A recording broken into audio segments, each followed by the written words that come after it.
কাল সন্ধ্যায় একটু বাজারে গিয়েছিলাম, বাচ্চারা বলেছিল মালপোয়া আনতে।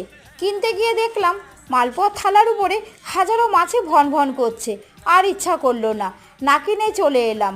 ঘরে পাকা আম ছিল, সেই পাকা আমটার থেকে পাল্প বের করে আজ মালপোয়া বানাচ্ছি। 1 বাটি সুজি, 1 বাটি চালের গুঁড়ো, আমের পাল্প, পরিমাণ মতো চিনি, অল্প অল্প দুধ দিয়ে ভালো করে মেখে নিলাম। 1/2 চামচ খাওয়ার সোডা দিয়ে দিলাম। মিষ্টির ব্যালেন্সের জন্য 1/2 চামচ লবণ দিয়ে ভালো করে মিশিয়ে নিলাম। কড়াইতে তেল গরম করে 1 হাতা করে দিয়ে উল্টে পাল্টে একটু লাল লাল করে ভেজে নিলাম। বাড়িতে বানাতে একটু কষ্ট হয় বেশি, কিন্তু অনেক বেশি তৃপ্তি করে খাওয়া যায়, তাই না বলুন? বন্ধুরা, তোমরা এই মালপোয়াগুলো রসেও ডোবাতে পারো, সেটাও খেতে খুব ভালো লাগবে। রেসিপিটি তোমাদের কেমন লাগলো? ভালো লাগলে লাইক করো। নতুন বন্ধুরা চ্যানেলে আসলে চ্যানেলটিকে সাবস্ক্রাইব করে আমার পাশে থেকো। আর রেসিপিটি যদি ফেসবুক পেজ থেকে দেখে থাকো, পেজটিকে ফলো করে নেওয়ার অনুরোধ রইল।